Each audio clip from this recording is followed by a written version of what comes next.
Haleluya. Shalom. Masih bernafas? Haleluya. Saudara, kita orang paling berbahagia di dunia hari ini karena kita ada dalam kondisi yang baik-baik saja. Coba kalau kita ada di Ukraina, bayangkan kalau kita warga negara Ukraina. Pasti kita merayakan tutup tahun dengan penuh cemas, takutnya rudal Rusia datang. Anda bayangkan kalau lagi tinggal di Gaza tuh banyak orang Kristen, saudara. Ya, di Gaza, di Palestina tuh banyak orang Kristen. Bayangkan mereka tidak merayakan Natal karena takut lagi sedang sembah dan puji Tuhan, tiba-tiba bom, ya kan? Tidak ada kembang api lagi di sana. Tidak ada lagi orang yang beribadah merayakan tutup tahun dan buka tahun. Karena semua takut, cemas. Jangan sampai lagi beribadah tiba-tiba bom jatuh. Ada banyak negara-negara yang lain yang lagi hari ini penuh dengan kecemasan. Mereka merayakan tutup tahun, mereka merayakan tahun baru, tapi hati mereka nggak tenang. Bagaimana kehidupan ke depan? Apa yang harus dilakukan? Ya, ada banyak kesulitan-kesulitan yang dihadapi oleh saudara-saudara kita yang mungkin kita tidak bisa lihat dengan mata kita, apalagi kita rasakan. Tapi kita orang paling bersyukur hari ini. Kita di bangsa ini, saudara, kita orang paling bersyukur. Tidak ada perang di bangsa ini, saudara. Tidak ada sesuatu yang paling buruk terjadi di bangsa ini. Kita semua bisa bekerja dengan baik, amin. Saudara bisa berusaha dengan baik, amin. Itulah kita harusnya orang yang paling bersyukur di dunia. Itu kita, saudara. Kita masih bisa beribadah di tempat yang nyaman, dengan AC, kita masih ibadah dengan tempat yang dingin seperti ini. Saya ingat, saudara, ketika saya dan istri pergi ke beberapa wilayah di NTT, di beberapa tempat di wilayah di Sumatera, di Nias, dan lain tempatnya, saudara. Ada gereja-gereja yang beribadah, saudara. Tahu tempat ibadahnya itu tutup dengan terpal. Iya, itu masih terpal, gereja darurat, saudara. Terpal, Anda bayangkan, panasnya hari ini, dan ibadah seperti saudara, panasnya bagaimana? Ada gereja yang masih kursinya terbuat dari bambu-bambu, lantainya masih berdebu tanah. Tapi mereka bersuka cita, bertepuk tangan, sampai debunya juga naik. Tapi mereka bersuka cita. Kita orang paling bersyukur. Amin? Amin? Katakan dengan saya harus bersyukur. Terima kasih Tuhan. Haleluya. Hari ini saya mau bicara dua kata ini, saudara, Ebenezer dan haleluya. Katakan dengan saya Ebenezer. Haleluya. Ya. Dua kata ini dua kata yang penting bagi kehidupan kita. Ebenezer itu artinya sampai di sini Tuhan menolong kita. Ya. Ebenezer itu artinya sampai di sini Tuhan menolong kita. Amin. Jadi dua kata ini paling penting dalam hidup kita di akhir tahun ini dan ketika nanti kita masuk tahun yang baru. Kita harus bilang haleluya. Haleluya artinya puji Tuhan. Saudara, di Alkitab hanya satu kata yang diterjemahkan itu tetap sama. Ada juga diterjemahkan dengan puji Tuhan, tapi kata haleluya dia tetap haleluya. Artinya, saudara, haleluya itu, saudara, artinya puji Tuhan, syukur kepada Tuhan apapun yang terjadi, apapun kehidupan saya, sampai hari ini Tuhan tolong saya, haleluya. Kita harus bilang haleluya di penghujung tahun ini, saudara. Ya. Walaupun mungkin ada banyak perkara-perkara yang sulit dalam kehidupan kita. Tapi hari ini kalau kita masih berdiri tegap hari ini, kita hanya bilang haleluya. Amin. Katakan dengan saya haleluya. Haleluya. Haleluya. Nah, itu orang yang bersyukur itu. Puji Tuhan. Ya. Walaupun gaji saya belum naik, haleluya. Walaupun gaji saya belum dikirim, haleluya. Yang senyum-senyum lagi tunggu-tunggu kapan notifikasi ini datang. Walaupun klien saya belum bayar hutangnya, haleluya. Walaupun teman saya yang janji mau bayar hutangnya belum bayar, haleluya. Itu haleluya penting, saudara.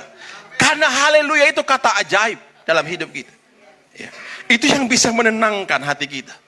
Saudara, kalau kita mikir dia punya hutang, Dia hutang saudara, tapi dia beli baju baru, beli sepatu baru, semuanya baru. Dia lupa hutangnya, udah nggak enak saudara. Lihat dia, wih baju baru, padahal dia punya utang 500.000 belum ganti. Dia sudah janji saya, minggu depan ya, sudah ketemu, minggu depan lagi. Saudara kalau lihat itu saudara sakit hati. Siapa di sini yang pernah makan hati? Iya, kita semua pernah makan hati ayam, hati-hati yang lain. Saudara, kadang-kadang ada orang makan hati itu karena itu yang tadi itu. Tapi harus daripada makan hati, daripada sakit hati, daripada kesal lihat dia, bilang aja, haleluya. Tuhan pasti kasih yang lebih. Sudah berkati saja. Tuhan saya berkati orang ini, tidak apa, 500.000 saya berkati dia. Dalam nama Yesus, haleluya. Oh tidak bisa katanya. Nggak enak saudara kalau menghutangi orang. Nggak enak. Makanya kalau ada orang yang berhutang, jangan kasih. Karena kita nggak enak. Dia nggak enak, kita nggak enak. Benar nggak? Nggak enak saudara, mikir kapan dia bayar hutangnya. Iya kan? Dia yang harus bayar, kita yang mikir. Benar enggak? Kita menderita saudara. Lihat itu tadi, dia lihat pakai baju baru, kita menderita. Padahal uang kita kan. Benar enggak? Makanya jangan pernah menghutangi. Lebih berkati. Jangan pernah, saya sedih di dalam gereja ini, saya minta kepada saudara, jangan pernah menghutangi. Apalagi ketika saudara tahu dia tidak bisa bayar hutangnya, jangan pernah kasih. Serius, saudara menderita, saudara juga berbuat dosa. Bayangkan sampai akhirnya saudara kan maki-maki dia kan. Awalnya saudara yang saudara senang-senang bisa tolong, lebih baik saudara. Dan yang mau berhutang jangan coba berhutang kalau nggak bisa bayar hutang. Ya, bertobat saudara untuk hal ini. Kalau memang nggak bisa bayar hutang, jangan berhutang. Cukupkanlah dirimu dengan apa yang ada. Amin. Katakan dengan saya, haleluya. Pak Pendeta, utang saya banyak. Haleluya. Tidak apa-apa saudara. Tuhan pasti cukupkan. Kalau kita mikir-mikir itu tadi ya, pusing saudara. Sampai tahun baru pun masih sama. Gak berubah-ubah. Makanya yang paling penting kita bilang haleluya. Amin. Mari kita baca Alkitab kita. Hari ini kita baca bersama-sama dalam 1 Samuel pasal 7 ayat 2 sampai 14. Ya, kita baca Alkitab sama-sama ini. 1 Samuel pasal yang ke-7, ayat yang kedua sampai ayat yang ke-14. Oke, saya baca ayat yang genap, Bapak Ibu baca ayat yang ganjil, seterusnya sampai ayat yang ke-14 ya. Sejak saat tabut itu tinggal di Kiryat Yarim, berlalulah waktu yang cukup lama, yakni 20 tahun, dan seluruh kaum Israel mengeluh kepada Tuhan. Ayat 3.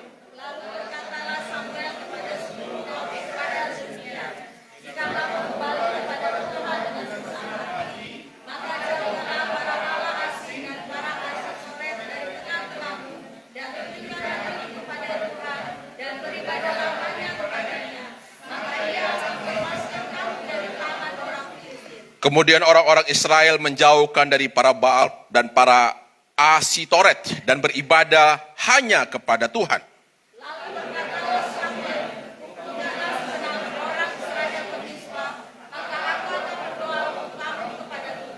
Setelah berkumpul di Mispa, mereka menimba air dan mencurahkan di hadapan Tuhan. Mereka juga berpuasa pada hari itu dan berkata di sana, kami telah berdosa kepada Tuhan. Dan Samuel menghakimi orang Israel di Mispa.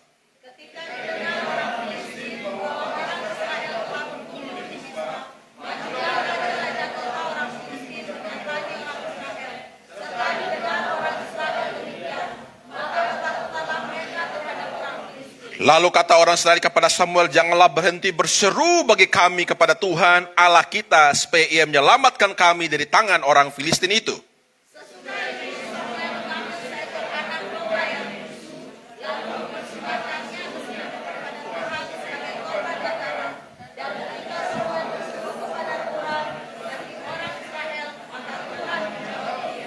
Sedang Samuel mempersembahkan korban bakaran itu, majulah orang Filistin berperang melawan orang Israel. Tapi pada hari itu Tuhan menguntur dan bunyi yang hebat ke atas orang Filistin dan mengacaukan mereka sehingga mereka terpukul kalah oleh orang Israel.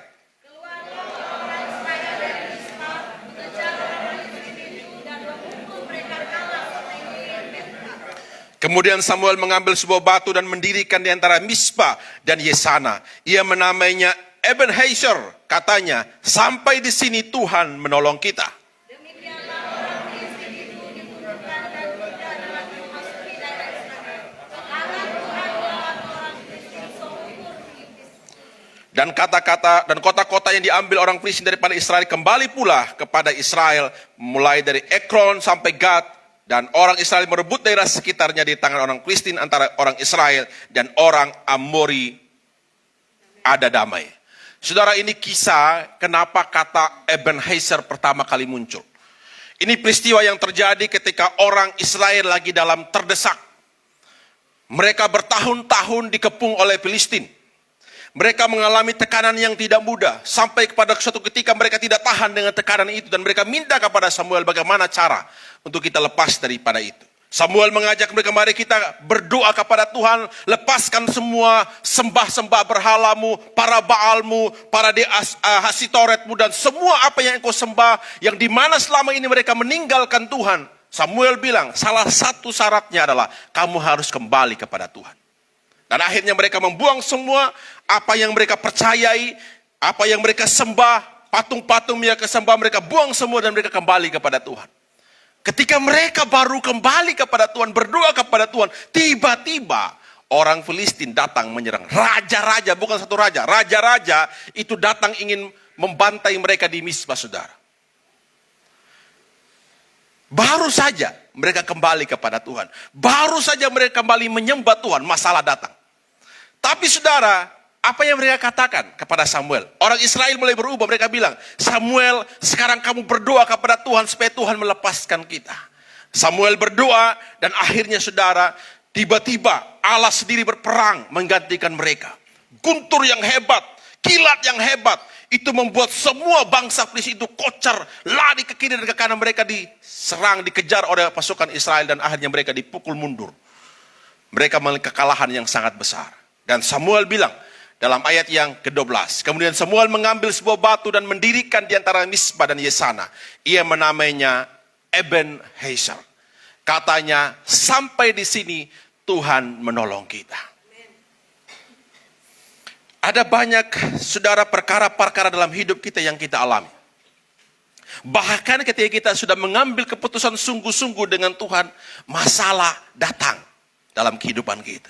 Padahal kita lagi berusaha untuk hidup benar. Kita lagi jaga kehidupan kita dengan benar. Kita lagi jaga perbuatan kita dengan benar. Tapi ada saja cobaan, ada saja godaan untuk kita kembali kepada jalan yang salah. Itu tantangan kita, saudara. Itu salib yang harus kita pikul. Salib itu bukan penderitaan, bukan kemiskinan, bukan, saudara. Banyak orang mengatakan salib itulah kemiskinan, tidak punya apa. Tidak. Tuhan tidak pernah menakdirkan kita miskin, saudara ya. Tuhan tidak pernah membiarkan kita menderita, tidak makan dan tidak minum. Tuhan aja melihat orang-orang yang ikut bersama-sama dengan dia tidak makan dan tidak minum, dia prihatin. Dan dia bisa mengubah 5 roti dan 2 ikan untuk bisa memberi makan 5.000 orang. Jadi ikut Tuhan itu pikul salib yang dimaksud adalah masalah kadang-kadang datang dalam kehidupan kita, yang datang menimpa hidup kita, tapi kita tetap berpegang teguh kepada Tuhan, maka kita akan melihat pengharapan di dalam Tuhan. Banyak orang mengatakan pikul salib itu miskin di dalam Tuhan. Miskin yang disebut dalam Tuhan itu miskin, bukan miskin gak bisa makan, saudara. Ada lagunya, membuang diri ke ladang Tuhan. Apa nama lagunya? Biar miskin di dunia. Ada banyak lagu kan? Tapi kaya di surga. Jadi miskin, apa kita miskin? Saudara, Tuhan tidak pernah membiarkan kita dan mau kita menjadi orang yang miskin. Miskin itu kan artinya gak punya apa-apa. Saudara gak punya rumah, saudara gak bisa makan, saudara gak punya pakaian, itu yang disebut dengan miskin. Dan orang banyak merohanikan dan mengatakan apa. Tuhan tidak pernah membiarkan kita hidup miskin, saudara. Apalagi gak makan. Kesalahan kita sendiri. Jadi, Ketika kita mengalami persoalan, apa yang Samuel datang, dia berdoa kepada Tuhan. Dan Tuhan mengerjakan perkara-perkara yang ajaib, saudara. Tuhan bisa melakukan sesuatu yang mereka tidak pernah pikirkan. Begitupun kehidupan kita. Tuhan bisa mengerjakan sesuatu yang kita tidak pernah pikirkan. Coba saudara renungkan sepanjang bulan Januari sampai bulan Desember ini. Ada banyak pertolongan Tuhan yang saudara rasakan kan? Harusnya saudara bisa kecelakaan, tiba-tiba saudara nggak kecelakaan. Harusnya saudara harus mengalami sakit yang parah, tiba-tiba saudara bisa disembuhkan. Harusnya saudara mengalami kehilangan sesuatu, tapi saudara bisa mendapatkan sesuatu. Tapi ada saudara-saudara juga mengalami bagaimana Tuhan memberkati saudara, Tuhan menolong saudara. Harusnya kita mengalami kesulitan, tapi Tuhan bisa memberkati saudara di tahun ini. Itu semua karena kebaikan Tuhan. Amin, saudara. Makanya Samuel bilang, sampai di sini Tuhan menolong kita. Kalau kita ada sampai di tanggal 31 di akhir tahun ini, artinya kita bilang sampai di sini pun Tuhan masih tolong saya. Nanti di tahun yang baru pun Tuhan pasti akan tolong saya. Kita harus bilang Ebenezer dalam hidup ini. Sampai di sini Tuhan tolong saya.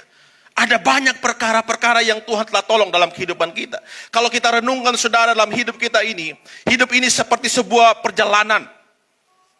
Di perjalanan kita bisa melewati lembah, kita bisa melewati bukit, mendaki bukit, menyeberangi sungai, ya, kadang-kadang jalannya lurus, kadang-kadang jalannya berliku, ya, bahkan berkerikil, berbatu dan lain sebagainya. Kadang-kadang membuat kita bisa jatuh dengan kerikil-kerikil yang kecil.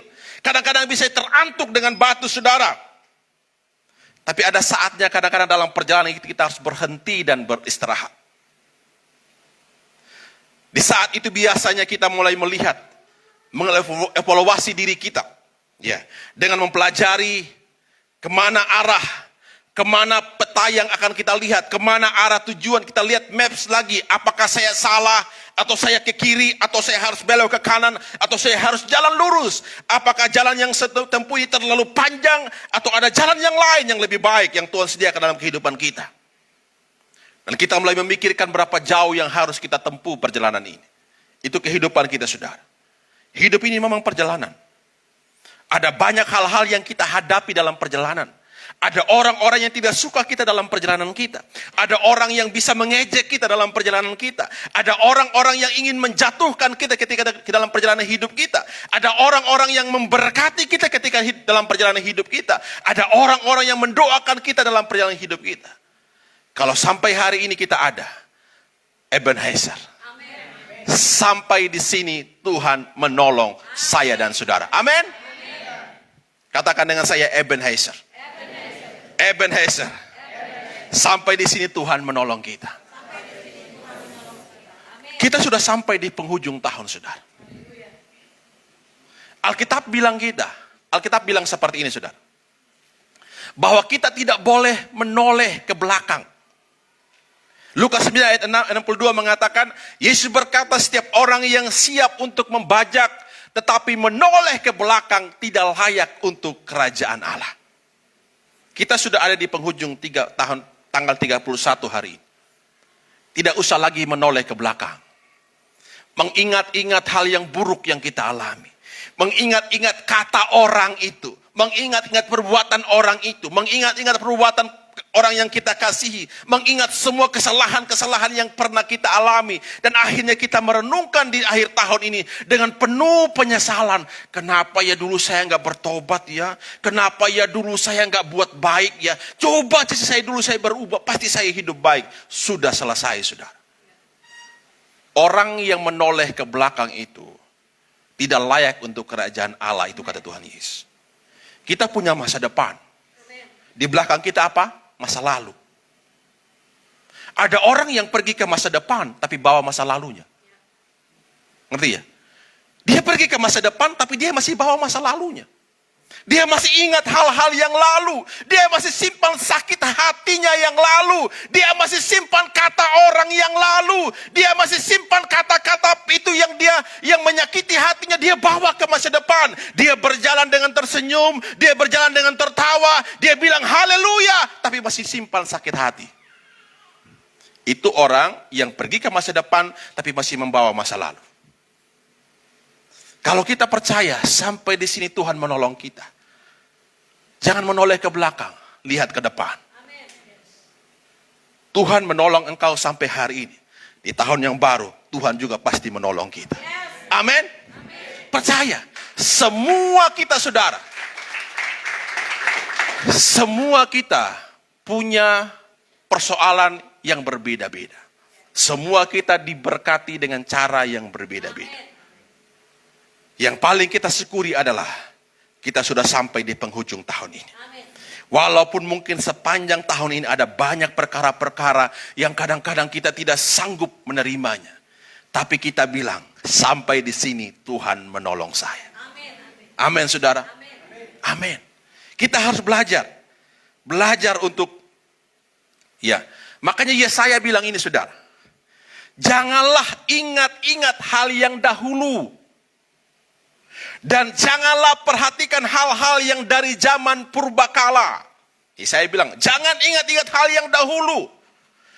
Dalam terjemahan yang bahasa Indonesia sehari-hari dikatakan, jangan kamu ingat lagi hal yang dahulu. Lupakan semua hal yang sia-sia itu. Dilanjutkan, lihat, aku hendak membuat sesuatu yang baru, yang sekarang sudah tumbuh, belumkah kamu mengetahuinya?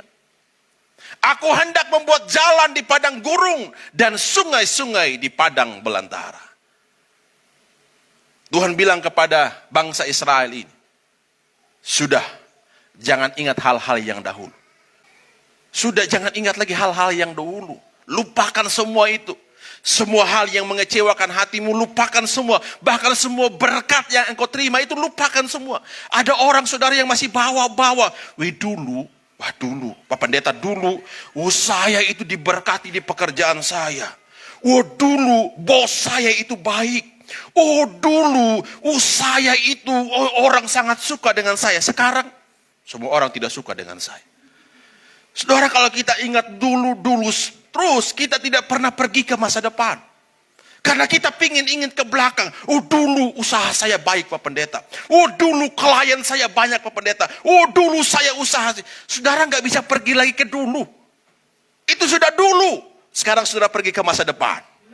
Lihat Tuhan yang sama yang tolong engkau dulu. Tuhan yang sama juga yang akan menolong engkau hari ini. Amin. Tepuk tangan untuk Tuhanmu. Makanya jangan ingat hal-hal yang dulu. Jangan lagi menoleh ke belakang. Lupakan kata-kata istri yang dahulu. Amin. Lupakan kata-kata suami yang dahulu. Amin. Tidak mudah Pak Pendeta. Lupakan. Kadang-kadang gitu kan. Saya dan saudara ini. Kadang-kadang kalau kita bertengkar kan kita ingat yang dulu-dulu. Dulu kamu gitu sama saya kan. Ya kan? Dulu kamu seperti ini kan. Betul saudara? Betul tidak? Betul. Saya juga seperti itu. Enggak salah. Kadang-kadang kita ingat yang dulu, saudara. Udah, yang dulu itu dulu. Sekarang yang kita hadapi, saudara. Lupakan yang dulu. Dulu karena engkau dikecewakan oleh temanmu di kantor, udah, dia dulu. Pergi ke masa depan. Tuhan siapkan sesuatu yang baru. Makanya Yesaya bilang, lihat, aku hendak membuat sesuatu yang baru. Karena kita pikir yang lama, kita nggak lihat yang baru. Amin. Makanya orang bilang move on dong. Katakan dengan saya move on.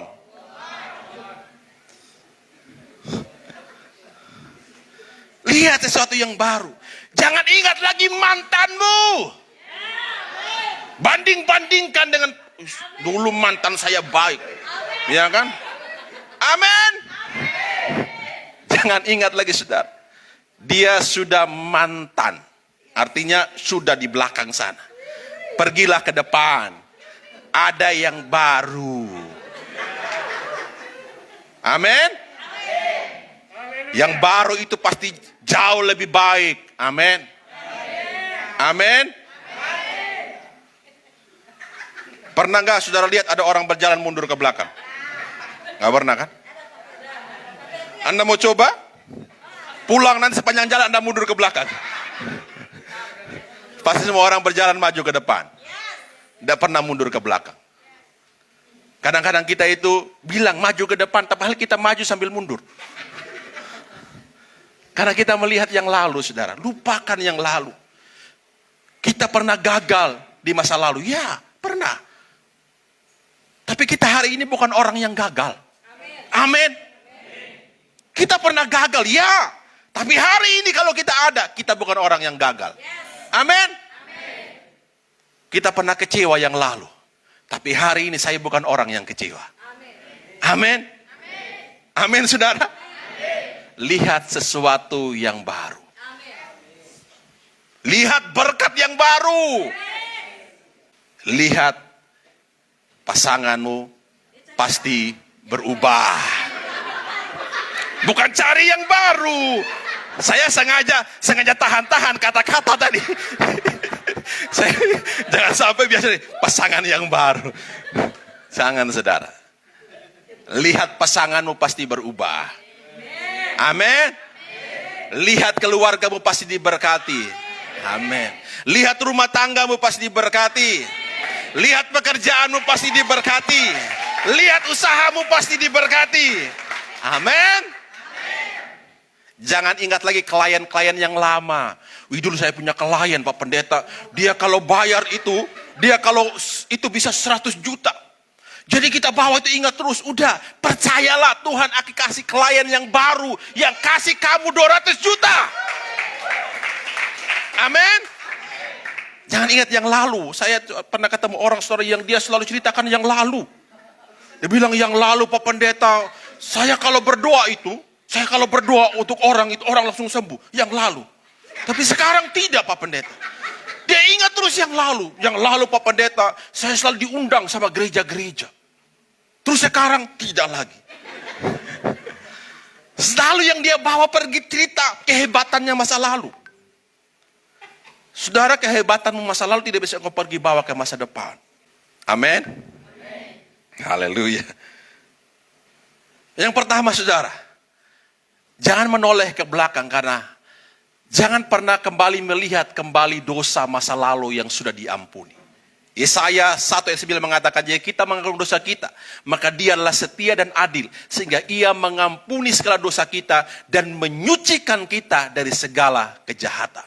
Jangan terintimidasi dengan dosa masa lalu. Saudara sudah minta ampun di hadapan Tuhan, selesai. Jangan terintimidasi, jangan hidup dalam kehidupan kita memasuki tahun yang baru. Kita masih hidup dalam intimidasi dosa. Tuduhan-tuduhan dosa. Kita sudah bawa di hadapan Tuhan. Kita sudah minta ampun di hadapan Tuhan. Sudah mengakui di hadapan Tuhan. Firman Tuhan bilang, jika kita mengaku dosa kita, maka Ia adalah setia dan adil. Sehingga Ia mengampuni segala dosa kita dan menyucikan kita dari segala kejahatan. Selesai. Tuhan aja nggak ingat-ingat, tapi kita yang selalu ingat-ingat. Tuhan bilang, Dia buang segala dosa kita sampai ke tubir-tubir laut. Artinya laut yang paling dalam, yang gak bisa lihat dengan kasat mata. Dan tidak ada orang yang bisa pergi ke situ untuk ambil lagi. Dan Tuhan bisa ubah dosa kita yang semerah kermisi itu diputihkan seputih salju. Ngapain lagi kita ingat kesalahan-kesalahan yang lalu. Kita pernah salah di bulan Januari, Februari, Maret. Kita sudah datang di hadapan Tuhan, kita minta ampun, selesai. Jangan pikul dosa itu lagi, saudara. Jangan terintimidasi. Ada orang yang hidupnya masih terintimidasi hingga dia nggak bisa move on. Hingga dia nggak bisa melihat sesuatu yang baru. Karena hidupnya tertimpa dengan dosa. Tapi kalau hari ini aku masih tinggal di dalam dosa itu, segera minta ampun. Jangan sampai masuk tahun baru, engkau masih pikul dosa yang sama. Masih ada kesempatan untuk engkau minta ampun di hadapan Tuhan. Firman Tuhan bilang, Ia setia dan adil. Dan mengampuni dosa kita. Bahkan menyucikan dosa kita. Kalau itu masih kita simpan sampai hari ini, ayo segera ambil keputusan. Mengakui di hadapan Tuhan, bertobat sungguh-sungguh. Masuk tahun yang baru. Dengan berkat yang baru.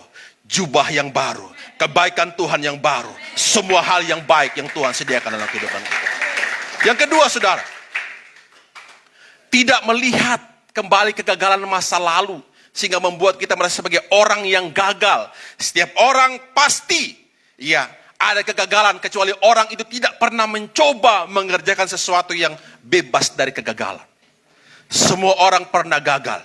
Orang yang tidak gagal adalah orang yang tidak pernah mencoba sesuatu. Makanya ada orang yang hidup takut gagal. Karena dia pernah gagal di masa lalu, dia takut membangun sesuatu yang baru. Karena apa? Takut gagal. Semua orang, kita semua pernah gagal. Orang yang tidak pernah gagal adalah orang yang tidak pernah melakukan sesuatu. Amin. Jadi mari saudara, masuk tahun baru, lakukan lagi. Kalau tahun yang kemarin kamu gagal, tidak apa-apa. Pak Pendeta, saya sudah coba berhenti minum, Pak Pendeta. Saya sudah coba berhenti minum arak itu, Pak Pendeta. Tapi kok saya masih gagal? Tidak apa-apa. Coba lagi. Gagal lagi, coba lagi. Jangan sampai kamu digagalkan jantungmu. Saudara, coba lagi. Orang yang tidak pernah mencoba itu, orang yang tidak pernah ngerti itu kegagalan. Amin. Kalau pernah kamu gagal yang lalu, tidak apa-apa. Semua kita pernah gagal. Gagalnya berbeda-beda. Ada orang yang gagal dalam hubungannya. Maaf saudara, dia tidak mau pingin membangun hubungan. Dia membangun hubungan yang orang lihat penuh curiga. Curiga. Karena dia pernah gagal di masa lalu. Dia nggak move on. Semua orang kita pernah gagal. Makanya hati itu saudara, ketika dia menjalin hubungan dengan wanita, dia gagal. Akhirnya dia tidak percaya dengan wanita, dia percaya lebih dengan laki-laki. Akhirnya dia gay. Kan dia takut gagal lagi kan. Mari saudara, ya, kita memang pernah gagal. Tapi percayalah, Tuhan selalu mengerjakan segala sesuatu dalam kegagalanmu itu untuk mendatangkan yang baik bagi hidupmu. Amin. Amin saudara. Kalau yang dulu pernah kau dikecewakan, tidak apa-apa. Tuhan lagi bekerja di situ untuk mendatangkan yang baik bagimu. Kalau dulu pernah engkau mengalami hal yang tidak mudah, enggak apa-apa. Tuhan lagi bekerja di situ untuk mendatangkan yang baik bagi kehidupan. Mungkin Tuhan lagi melatih kita untuk kita pergi kepada perkara yang besar. Karena mungkin kita belum siap. Jadi hari ini saya bilang kepada saudara yang sakit hati, cepat move on. Saudara yang pernah gagal, cepat move on. Lakukan lagi, coba lagi. Kerjakan lagi. Tidak apa-apa. Engkau yang berusaha, engkau gagal, tidak apa-apa, coba lagi. Semua orang yang hebat di dunia saudara, kalau saya cerita semua orang sudah tahu. Semua orang-orang yang menemukan apapun di dunia ini saudara, yang kita pakai hari ini, baju, sepatu, semua ini saudara, mereka orang-orang yang pernah gagal berkali-kali. Tapi apakah mereka putus asa? Tidak. Mereka coba lagi, mereka coba lagi, mereka coba lagi, mereka coba lagi. Amin saudara? Amin. Coba aja, Anda tidak bisa lompat 2 meter. Kalau 2 meter gitu ada, tapi ketika setiap hari Anda coba, setiap hari Anda coba, setiap hari Anda coba, pasti akan bisa lompat 2 meter. Anak saya Brian kan lagi ikut latihan, dia nggak bisa pull up sampai berapa kali? Harus 17 kali pull up. Saudara, pertama kali dia pull up 1 kali aja menderita banget. Karena saya lihat dia latihan saudara. Tapi hari ini dia bisa sampai ke 17. Karena apa? Dicoba lagi, gagal, coba lagi, sampai muntah-muntah pernah, coba lagi, bisa. Kita yang kadang berhenti di tengah jalan. Karena apa? Kita merasa kita paling menderita. Amin. Coba lagi. Tidak apa-apa saudara. Lakukan lagi. Yang ketiga saudara, terakhir, tidak melihat keberhasilan masa lalu dan berpikir kita sudah mencapainya. Ada orang yang berpuas diri. Itu yang disebut dengan mediocrity. Orang yang rasa puas diri. Dia puas dengan apa yang dia capai hari ini. Dia puas dengan apa yang dia miliki hari ini. Hingga dia merasa, aduh santai-santai aja lah. Jangan pernah merasa puas diri dengan apa yang engkau terima hari ini. Kalau engkau sudah datang, sudah melayani Tuhan, jangan puas dengan itu saudara. Lakukan yang lebih lagi. Lihat sesuatu yang baru yang Tuhan mau percayakan bagi kehidupanmu. Jangan puas dengan apa yang kau miliki hari ini. Jangan puas dengan gajimu yang kau miliki hari ini. Lakukan sesuatu yang berbeda. Kalau saudara di rumah bisa tanam di pot saudara, pohon, tanam pot di pohon apakah, terong kah, tomat kah, cabai kah. Di rumah saya saudara pergi itu terongnya sudah berbuah. Itu saya beli air le mineral itu kan. Ya kan? Itu kan galonnya kan sekali pakai. Terus mau dibuang, pikir saya ngapain? Saya potong saudara, ya saya ikut anak saya kan coba kayak gitu. Dia tanam pohon apa namanya? Ya, kurma itu saudara, dia tanam apa namanya? Lidah buaya itu tumbuh. Saya coba di rumah saya beli tanah, saya tanam cabai, tanam terong. terongnya sudah berbuah. Itu di tempat le mineral. Di depan rumah saya itu ada tanam cabai, ada tanam tomat, ada tanam terong. Setiap hari Aji siram itu, saudara. Sebentar lagi saya akan panen cabai, panen terong, saudara. Dan kami bersyukur sampai hari ini, ya, kami sekeluarga, saudara, tidak pernah beli beras. Tidak pernah beli beras. Maka tidak tahu harga beras 1 kilo hari ini berapa. Tidak pernah. Karena kami punya stok, saudara. Saya punya sawah yang dikerjakan oleh orang. Ya, semua hasilnya saya bawa ke Pulau Bali. Dan sampai hari ini belum habis-habis itu, saudara. Haleluya.